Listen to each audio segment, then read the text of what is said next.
اعوذ باللہ من الشیطان الرجیم بسم اللہ الرحمن الرحیم. ناظرین محترم السلام علیکم ورحمۃ اللہ وبرکاتہ. ای میل اسپیشل میں آپ سب کا میں استقبال کرتا ہوں اور خوش آمدید کہتا ہوں آپ سب کو کہ بہرحال آپ لوگوں نے ہمارے اس پروگرام کو اہمیت دی اور پسند کیا. وہ آپ لوگوں کے سوالات جو آئے ہیں ہماری کوشش یہی ہے کہ ہم ان کے جوابات آپ تک پہنچا سکیں. اس لیے یہ ہمارا پروگرام الحمدللہ آپ کے مورد پسند اور آپ نے اس کو پسند کیا ہے اور ہماری کوشش یہی رہے گی کہ ہم اسی طریقے سے آپ کی پسند کے اعتبار سے تاکہ آپ کے اور ہمارے معاشرے کی اصلاح ہو سکے اس لیے ہم ایسے پروگرامز رکھتے رہیں گے. تو آج ہمارا جو پروگرام ہے وہ اس میں چند سوالات ہیں جن کے ہمیں جوابات حاصل کرنے ہیں علی جناب مولانا علی عظیم شیرازی صاحب سے جو مستقل آپ کی خدمت میں حاضر رہتے ہیں. لہذا آئیے ان کا استقبال کرتے ہیں.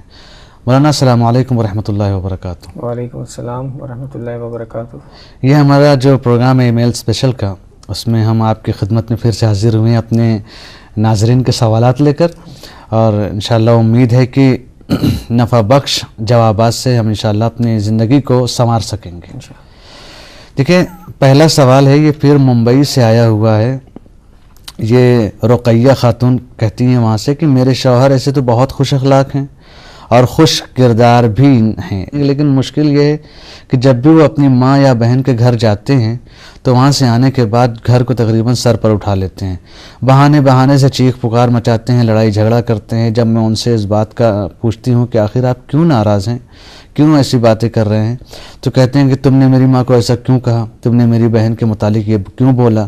اور جب میں ان کو یقین دلاتی ہوں کہ ایسا کچھ نہیں ہے تو کچھ دن معاملہ صحیح رہتا ہے لیکن کچھ دن بعد پھر جب ماں یا بہن سے ملاقات ہوتی ہے تو آنے کے بعد پھر وہی تمام مشکلات ہمارے سامنے کھڑی ہو جاتی ہیں. آخر بتائیے کہ میں کس طریقے سے اپنی اس مشکل کو حل کروں. جی اعوذ باللہ من الشیطان الرجیم بسم اللہ الرحمن الرحیم اللہم صلی علی محمد وآل محمد وعجل فرجہ. جیسا کہ ای میل سے ظاہر ہو رہا ہے کہ لڑکے کے جو ماں ہیں ان کی والدہ ہیں اور ان کی جو بہنیں وہ ان کی وائف کو انہوں نے قبول نہیں کیے. جی پہلے مرحلے میں یہ جاننا ضروری ہوتا ہے کہ شادی کس طرح سے ہوئی ہے. جی آیا وہ ماں باپ نے پسند کیا تھا, جی ان کی رضایت اس میں شامل تھی جب یہ شادی ہوئی یا نہیں.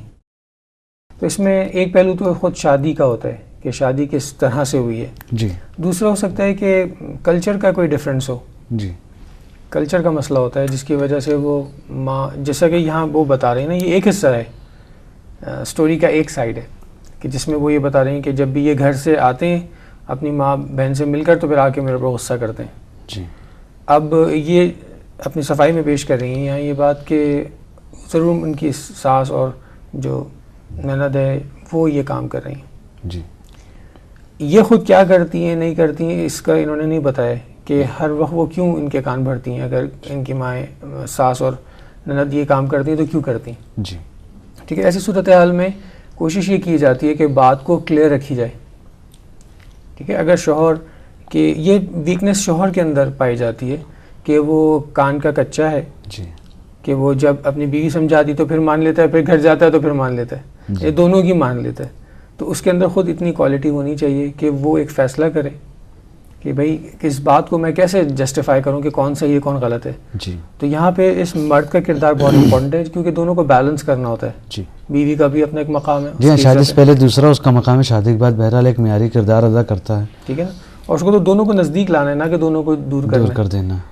تو دونوں کو الگ الگ بھی ٹائم دیں اور ان سے اصل مسئلے کا حل پوچھیں کہ اصل پرابلم ہے کیا, روٹ کاز کیا ہے. جی یہاں بیوی کے ساتھ بھی مشورہ کریں اور پھر ان کو نزدیک لے کر آئیں. اگر فرض کریں ماں یہ کہتی ہے کہ تمہاری بیوی نے مجھے یوں کہا ہے یا یوں کیا ہے, تو اگر اس کو نزدیک بیٹھا کر اس مسئلے کو حل کیا جائے ٹیبل ٹاک کے ذریعے تو پھر اگلے کی ہمت نہیں ہوگی کوئی غلط بات کرے. جی پہلی بات. اور دوسری بات یہ کہ آمنا سامنا آپ اچھے انداز سے کرائیں. جی مرد کا کام یہ کہ وہ آمنا سامنا کرائے اور بیٹھا کے بولے کہ کیا میری وائف نے اس طرح سے کہا ہے یا کیا ہے. جی اگر کیا ہے تو اس کو تنبیہ کرے اس کو کہ بھائی اس طرح نہ کرو. اگر نہیں کیا تو پھر ماں باپ کو مشورہ دے کہ بھائی یہ کہ آپ کیوں ہماری زندگی کو ڈسٹرب کر رہا ہے. اگر ہم اچھی زندگی گزار رہے ہیں تو اب کیوں ہماری لائف میں انٹرفیئر کر رہے ہیں؟ اصلا شرن صحیح نہیں ہے نا کسی کی زندگی. یعنی اس زندگی میں سب سے اہم رول جو ہونا چاہیے وہ شوہر کا ہونا چاہیے. شوہر کا ہونا چاہیے تاکہ وہ مسئلے کو سلجھا سکے.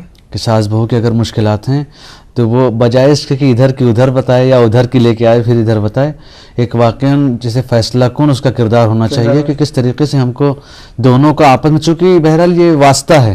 دیکھیے دونوں کو رکھنا ہے زندگی میں، دونوں کو چھوڑنا نہیں ہے جی، اور یہ دونوں کو پتہ ہونا چاہیے. جی. تو اگر وہ لوگ مسالمت نہیں کریں گے، آپس میں صلح نہیں کریں گے، تو ان کی اپنی دونوں کی زندگیاں برباد ہو رہی ہوں گی. جی. یہ ایک اگلا سوال ہے وہی جو ہمارے یہاں آج کل رائج ہے تقریباً، اور اکثریت کے یہاں یہ دعا اور ان سب حوالے سے کہ خاتون لکھتی ہیں، یہ ملتان سے یہ سوال کرتی ہیں کہ میری شادی ہوئے 4-5 سال ہو گئے ہیں، 4 سال، لیکن سب سے اہم جو مسئلہ یہ ہے کہ ہم لوگ پہلے خوش تھے، لیکن آج کل ہمارے شوہر تھوڑا سا بگڑے سے رہتے ہیں اور وہ ہماری طرف توجہ کم دیتے ہیں. اب مجھے نہیں پتہ اس کی وجہ کیا ہے، لیکن بزرگان کا کہنا یہ ہے کہ کہیں ایسا تو نہیں کسی نے ان کے اوپر دعا وغیرہ کرا دیا ہو، جو ہمارے یہاں تعویذ چلتی ہے. اس لیے میں بہت پریشان ہوں کہ شاید یہ ہماری زندگی کو بگاڑنے کی طرف جا رہی ہو یہ بات. اس لیے میں چاہتی ہوں آپ سے کہ اگر آپ کوئی اس کی مثلا دعا اس کے سلسلے سے آپ کے پاس ہو تو آپ وہ ارشاد فرمائیں تاکہ میں اپنی وہی پہلی والی زندگی جینا شروع کر دوں. جی، آج کل تو معاشرے میں اس قسم کے ایشوز ہر جگہ ہیں. جی. خاص طور سے ہمارے انڈو پاک میں، پاکستان اور انڈیا میں، جی، بنگلہ دیش میں. جی. اور ایسے ممالک میں آج کل رواج اس کا فیشن چل پڑا ہے. جی. کہ وہ عامل وغیرہ کے پاس لوگ جاتے ہیں اپنے مشکلات کو حل کرنے کے لیے، کوئی کسی پہ عمل کراتا ہے، کوئی کسی پہ عمل کراتا ہے. اور ایک حرام کام ہے اگر کوئی جادو اور اس قسم کے کام کراتا ہے، یہ کسی کی زندگی میں انٹرفیئر کرتا ہے اس طریقے سے کہ ان کی زندگی خراب ہو جائے. پہلے مرحلے میں ہمیں ان چیزوں کو نہیں فوکس کرنا چاہیے نا. پہلے مرحلے میں تو ہمیں یہ دیکھنا چاہیے کہ کیا ہم اپنے واجبات، حقوق ادا کر رہے ہیں یا نہیں کر رہے ہیں. جی. ہم اخلاقی معیارات پر زندگی گزار رہے ہیں یا نہیں گزار رہے ہیں. جی. اگر ان سب چیزوں کے باوجود، دونوں کی رعایت کرنے کے باوجود دونوں ہی پریشان ہیں جی. کہ آخر کیا مصیبت گھر میں ایسی آ پڑی ہے کہ جو ہماری زندگی کو برباد کر رہی ہے. کیونکہ بہت دفعہ ایسا ہوتا ہے کہ اولاد ماں باپ کے حقوق ادا نہیں کر رہی ہوتی، جی. یا کسی کا حق مار لیا ہوتا ہے. جی. ٹھیک ہے نا، کسی کی جائیداد پہ قبضہ کر لیا ہوتا ہے، یتیم بچوں کے مال کھا لیا ہوتا ہے، تو وہ اپنی زندگی میں پریشان ہی رہیں گے. جی. لیکن ان کے باوجود، حقوق اللہ اور حقوق العباد کے باوجود اگر کوئی مسئلہ ہے اور اگر یہ بات ذہن میں آ رہی ہے، جی. فرض کر لیتے ہیں اگر یہ بات آ رہی ہے کہ کوئی عمل کیا ہے یا کوئی ایسی بات ہے، تو سورہ ناس کی تلاوت کرنی چاہیے دن میں. جی. جتنی دفعہ بھی سورہ ناس اور سورہ فلق کی وہ تلاوت کریں، اس کو حفظ کر لیں اور اس کو تلاوت کرتے رہیں. جی. تو اس پہ یقین رکھیں کہ اس کے بعد ان کے گھر میں کوئی عمل کا اثر نہیں ہوگا. جی. اور احتیاطاً اگر حرز جواد، جی. جو بہت معروف ایک دعا ہے امام کی، اس کے اندر تمام ایسی چیزوں کی وہ روک تھام ہے. جی ہاں، کاٹ ہے اس کے اندر کہ کوئی عمل نہیں ہو سکتا اس کے بعد. تو وہ انگوٹھی کی شکل میں بھی آتی ہے اور اس کے ہرن کی کھال پہ لکھا جاتا ہے اسے، اور وہ اویلیبل ہوتی ہے. تو اس کو اگر انسان اپنے گلے میں ڈال لے یا انگوٹھی کی شکل میں پہن لے تو اس قسم کے مسائل سے انسان بچ سکتا ہے. وہ گھر کے جس میں قرآن کی تلاوت ہوتی ہو، دعائیں پڑھی جاتی ہوں، نماز، اس گھر میں عموماً ایسے مسائل کم ہوتے ہیں، بالکل اثر کم ہو جاتا ہے. لیکن اگر اس کی تلاوت کیا کریں سورہ ناس کی اور سورہ فلق کی، تو اس کے انشاءاللہ اس قسم کے مسائل سے بچ سکتے ہیں. نے ایک چیز کی طرف اشارہ کیا کہ بہرحال ہم اپنے ایمان کو قوی رکھیں اور پہلے مرحلے میں ہمیں ان چیزوں کو اتنا دھیان اور اتنا غور نہیں کرنا چاہیے. جی. آج کل ہمارے معاشرے کی جو مشکلات نے بھی دیکھی ہے اور ہمارے بھی روزمرہ کی زندگی سے ہے کہ اکثر یہ چیزیں دعا اور تعویذ وہیں پہ زیادہ اہمیت رکھتی ہیں جہاں پہ تقریباً اتنا دینداری کا بول بالا نہیں ہوتا ہے. جی بالکل. کہ بہرحال انسان جو ہے آج کل ہماری مشکل میں، یہ تو بہت بڑی بات ہے کہ بہرحال یہ سوال ان کا بہرحال ہے اور مشکل ہوتی ہے، تو بہرحال انسان کہتا ہے کہ جب انسان کو ڈوب رہا ہو تو تنکے کا سہارا بھی چاہیے، تو بہت بڑی بات ہوتی ہے. لیکن آج کل کے ہمارے معاشرے میں واقعاً جو سب سے اہم چیز آ گئی وہ یہی ہے کہ گھر میں قرآن کی تلاوت نہیں ہے. ہمارے یہاں وہ چیزیں نہیں ہیں جس کو اسلام نے تاکید کیا ہے. لیکن یہ چونکہ ہم اسے ماحول کے پروردہ ہیں، لہٰذا یہ ہماری مشکلات ہیں. لہٰذا آپ نے جیسا کہا کہ پہلے ہم اپنے ایمان کو قوی کریں، پھر انشاءاللہ یہ ساری چیزیں خود بخود ختم ہو جائیں گی. قرآن پاک کی تلاوت کی جائے، ساری چیزیں ہیں. یہ ایک سوال ہے ہمارا. پھر کینیڈا سے ایک سوال ہے، وہ کہتی ہیں, خاتون لکھتی ہیں یہاں پر ہمارے پاس ای میل بھیجتی ہیں اور کہتی ہیں کہ پہلے جب ہماری شادی ہوئی تو ہمارے شوہر ایک عام انسان کے طریقے سے, یعنی اتنا مذہب سے ان کا رابطہ نہیں تھا, لیکن بعد میں دھیرے دھیرے ان کے اوپر مذہبیت سوار ہوتی گئی اور اب وہ میرے اوپر سختی کرنے لگے, یہ کرنا ہے, وہ نہیں کرنا, وہ کرنا ہے, یہ نہیں کرنا, جس سے میری زندگی میں پریشانیاں بڑھتی چلی جا رہی ہیں. اور مجھے نہیں لگتا ہے کہ آگے اگر یہ ایسے ہی کرتے رہے تو میں اپنی آزادی ان کے دین پر قربان کر سکوں. لہٰذا آپ یہ بتائیے کہ اگر یہ ان کا یہی رویہ رہا تو میری زندگی خراب ہو جائے گی. لہٰذا اگر آپ کے پاس اس کا کوئی حل ہو تو آپ پیش کریں. جی, جو بات انہوں نے یہاں کہی ہے وہ بہت ہی ان کے لیے تو ایسا لگ رہا ہے کہ جیسے وہ قید خانے میں چلی جا رہی ہوں. جی ہاں, جبکہ یہ تو بڑی خوشی کی بات ہے کہ ایک انسان جو ہے وہ اگر دین کی طرف تمائل نہیں رکھتا تھا اور اب وہ دین کی طرف آ رہا ہے اور دین کے احکامات پر عمل کرنا چاہ رہا ہے, تو اس سے اس کی دنیا اور آخرت دونوں سنورتی ہے. جی, کیونکہ دین انسان کو یہ بتاتا ہے کہ تمہیں زندگی کیسے گزارنی ہے اور دوسروں کے ساتھ کیسے جینا ہے اور بہترین انداز کیا ہے جینے کا. جی, یہ خوشائن بات ہے. جی, البتہ وہ جس آزادی کی قائل ہیں یا جو ان کی تربیت اور ان کا مزاج بن چکا ہے وہ اس پہ نہیں ڈھلنا چاہ رہی ہیں. جی, تو دیکھیں یہ شوہر کا شرعی ذمہ داری ہے کہ وہ اپنی بیوی کی عفت کا, حیا کا خیال رکھے. جی, اگر وہ انہیں تاکید کر رہے ہیں دین کے احکامات پر عمل کرنے کی تو یہاں پہ صرف خواہش یہ ہوگی کہ تدریجاً یہ عمل کریں. جی, یا اب آپ نے جیسے پچھلے پروگرام میں کہا تھا کہ طریقہ صحیح ہونا چاہیے. جی, اگر بہت زیادہ سختی شروع کر دیں گے کیونکہ سامنے والا تو تیار نہیں ہے نا, جب شادی ہوئی ہوگی تو یہ دونوں ایک جیسے ہوں گے. جی, اب شوہر اگر دیندار ہوتا جا رہا ہے اور وہ بیوی سے تمام تقاضے دین کے کرنا چاہ رہا ہے تو یہ ان کے لیے سخت ہے. جی, لیکن اصل بات یہ ہے کہ یہ اچھی بات ہے. جی, یہ ان کو دنیا اور آخرت دونوں میں بچائے گی. جی, یہ اصل صحیح ہے. اب طریقہ کار کے اوپر گفتگو ہو رہی ہے کہ اگر بیوی شوہر سے محبت کرتی ہے, دونوں میں ایک دوسرے سے محبت پایا جاتا ہے, تو پھر تو یہ مشکل عمل نہیں ہونا چاہیے نا. کیونکہ محبت کا تقاضا بھی یہی ہوتا ہے کہ آپ سامنے والے کی خاطر آپ کچھ نہ کچھ کریں. اور یہ تو خیر خدا اور دین اور محبت سب کچھ اس میں شامل ہے. وہ ان کی بھلائی سوچ رہا ہے, تو اس سے بجائے کہ وہ اس سے پریشان ہوں, وہ خدا سے مدد مانگیں کہ خدا ان کو بھی رہنمائی کرے اور ان کو بھی دین کی طرف ہدایت کرے. اور بھی لوگ تو کر رہے ہیں ویسٹ میں, کیا صرف ایسے ہر لوگ تو نہیں ہے نا, لاکھوں کروڑوں کی تعداد میں لوگ ایسے ہیں جو دین پر عمل کر رہے ہیں. ان کی آنکھوں کے سامنے مثالیں ہوں گی. جی, تو جب خود چینج آتا ہے انسان کے اندر تو اچھائی کی طرف جاتا ہے اور وہ دوسرے سے جس سے محبت کرتا ہے اس کو بھی چاہتا ہے کہ اچھائی کی طرف لے کر جائے. جی, تو اس بات ہے, یہ بہت اچھی بات ہے. اور ان کو چاہیے کہ یہ خود کوشش کریں کہ آہستہ آہستہ اس طرف راغب ہوں. ٹائم سپینڈ تھوڑا سا ہو سکتا ہے بڑھ جائے تو کوئی بات نہیں, گریجولی کریں. ان کے شوہر سے صرف میری ریکویسٹ یہ ہوگی کہ وہ بہت جلدی نہ کریں, پیار محبت کے لینگویج میں آہستہ آہستہ چینج لے کر آئیں. کوئی مشکل نہیں انشاءاللہ, چونکہ ابھی اس کے اندر یہ چیزیں ہموار نہیں ہیں کہ زمینہ سازی نہیں اس کے اندر کہ وہ اپنے آپ کو فرما رہی ہیں نا, وہ یہی تو فرما رہی ہیں کہ ابھی اتنی جلدی کیسے ہو جائے گا. جی, اچھا مولانا, یہ بہرحال جو سوال تھا آج ہمارے معاشرے کا, بہرحال آپ نے اس کے اوپر نشاندہی کی اور انشاءاللہ ہمیں امید ہے کہ ہمارا معاشرے کے جو افراد ہیں اس کے اوپر غور کریں گے. یہ ایک سوال ہے, یہ ہندوستان کے حیدرآباد سے سوال آیا ہے ہمارے.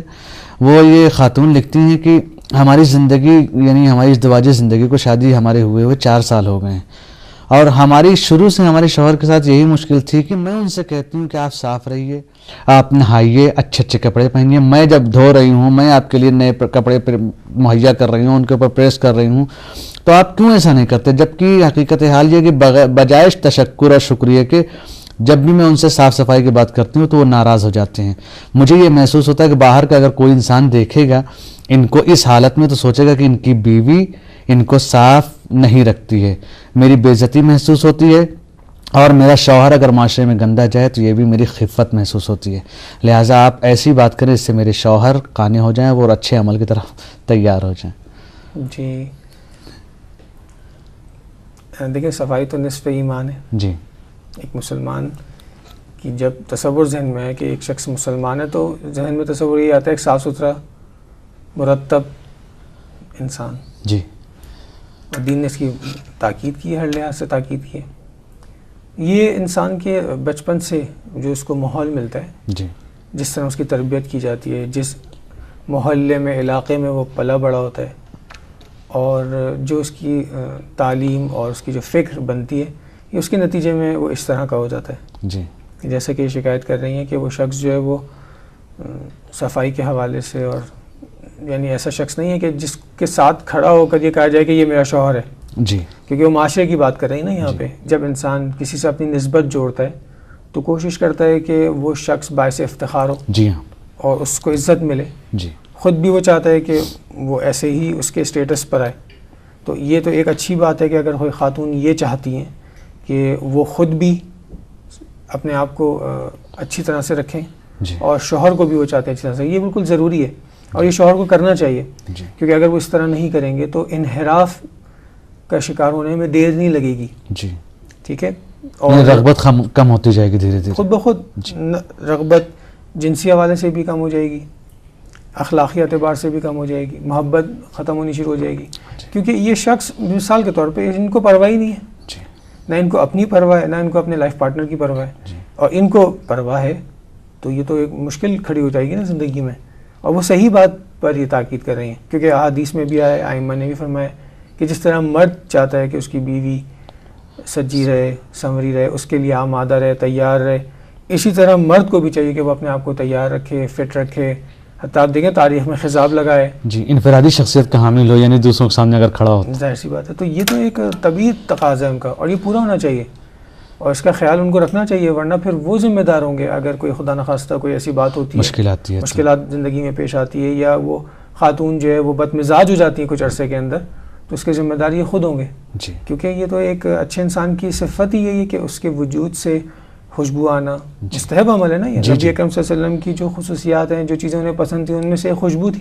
یعنی معنوی اور جسمی اعتبار سے انسان کو خوبصورت ہونا چاہیے, اپنے آپ کو خوبصورت بنانا چاہیے, صاف ستھرا رہنا چاہیے. تو دل چاہے گا نا انسان اس کے پاس بیٹھے. آپ ایسے کمرے میں تو نہیں جائیں گے جہاں پہ بدبو آ رہی ہو. جی ہاں, جہاں خوشبو ہوتی ہے وہ انسان کا دل چاہتا ہے جائے بیٹھے. تو ایسے انسان سے تو توقع بھی یہی ہے, حیوان سے توقع یہ نہ ہو, جی ہاں, لیکن انسان سے تو توقع ہے جی اچھائی اور برائی میں تمیز دے سکتا ہے. تو بہرحال اس کو جی آپ نے بہرحال چونکہ اب وقت ختم ہو گیا, لہٰذا اگلے سوالات ہم اب انشاءاللہ آپ کی خدمت میں اگلے پروگرام میں اپنے آپ کے سامنے پیش کریں گے. ہمارا پروگرام یہیں پہ انشاءاللہ ختم ہو رہا ہے. تو ناظرین محترم, یہ جو آپ کے سامنے سوالات اور جوابات پیش کیے جا رہے تھے, یہ آپ ہی کے سوالات تھے, اور انشاءاللہ اگلے سوالات جو آپ بھیجیں گے ان کی کوشش یہی کی جائے گی کہ آپ کو ان کے جوابات مہیا کرا دیے جائیں. اس لیے اپنے اگلے پروگرام تک کے لیے ہم آپ سے اجازت چاہیں گے. خدا حافظ. اعوذ باللہ من الشیطان الرجیم, بسم اللہ الرحمن الرحیم. ناظرین محترم, السلام علیکم ورحمۃ اللہ وبرکاتہ. ای میل اسپیشل میں آپ سب کا میں استقبال کرتا ہوں اور خوش آمدید کہتا ہوں آپ سب کو کہ بہرحال آپ لوگوں نے ہمارے اس پروگرام کو اہمیت دی اور پسند کیا. وہ آپ لوگوں کے سوالات جو آئے ہیں, ہماری کوشش یہی ہے کہ ہم ان کے جوابات آپ تک پہنچا سکیں. اس لیے یہ ہمارا پروگرام الحمدللہ آپ کے مورد پسند اور آپ نے اس کو پسند کیا ہے, اور ہماری کوشش یہی رہے گی کہ ہم اسی طریقے سے آپ کی پسند کے اعتبار سے, تاکہ آپ کے اور ہمارے معاشرے کی اصلاح ہو سکے. دن بعد پھر جب ماں یا بہن سے ملاقات ہوتی ہے تو آنے کے بعد پھر وہی تمام مشکلات ہمارے سامنے کھڑی ہو جاتی ہیں. آخر بتائیے کہ میں کس طریقے سے اپنی اس مشکل کو حل کروں. جی اعوذ باللہ من الشیطان الرجیم, بسم اللہ الرحمن الرحیم. اللہم صلی علی محمد وآل محمد وعجل فرجہ. جیسا کہ ای میل سے ظاہر ہو رہا ہے کہ لڑکے کے جو ماں ہیں, ان کی والدہ ہیں, اور ان کی جو بہنیں, وہ ان کی وائف کو انہوں نے قبول نہیں. اس لیے ہم ایسے پروگرامز رکھتے رہیں گے.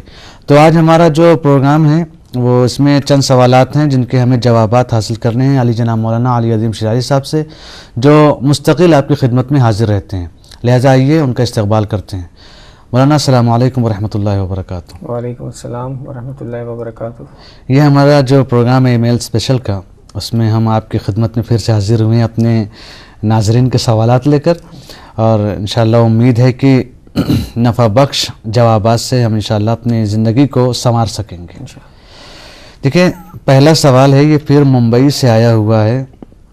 یہ رقیہ خاتون کہتی ہیں وہاں سے کہ میرے شوہر ایسے تو بہت خوش اخلاق ہیں اور خوش کردار بھی ہیں, لیکن مشکل یہ ہے کہ جب بھی وہ اپنی ماں یا بہن کے گھر جاتے ہیں تو وہاں سے آنے کے بعد گھر کو تقریباً سر پر اٹھا لیتے ہیں. بہانے سے چیخ پکار مچاتے ہیں, لڑائی جھگڑا کرتے ہیں. جب میں ان سے اس بات کا پوچھتی ہوں کہ آخر آپ کیوں ناراض ہیں, کیوں ایسی باتیں کر رہے ہیں, تو کہتے ہیں کہ تم نے میری ماں کو ایسا کیوں کہا, تم نے میری بہن کے متعلق یہ کیوں بولا. اور جب میں ان کو یقین دلاتی ہوں کہ ایسا کچھ نہیں ہے, تو کچھ دن معاملہ صحیح رہتا ہے لیکن کچھ کیے جی پہلے مرحلے میں یہ جاننا ضروری ہوتا ہے کہ شادی کس طرح سے ہوئی ہے. جی آیا وہ ماں باپ نے پسند کیا تھا, جی ان کی رضایت اس میں شامل تھی جب یہ شادی ہوئی یا نہیں. تو اس میں ایک پہلو تو خود شادی کا ہوتا ہے کہ شادی کس طرح سے ہوئی ہے. جی دوسرا ہو سکتا ہے کہ کلچر کا کوئی ڈفرینس ہو, جی کلچر کا مسئلہ ہوتا ہے جس کی وجہ سے وہ ماں, جیسا کہ یہاں وہ بتا رہے ہیں نا, یہ ایک حصہ ہے اسٹوری کا, ایک سائڈ ہے کہ جس میں وہ یہ بتا رہے ہیں کہ جب بھی یہ گھر سے آتے ہیں اپنی ماں بہن سے مل کر تو پھر آ کے میرے پر غصہ کرتے ہیں. جی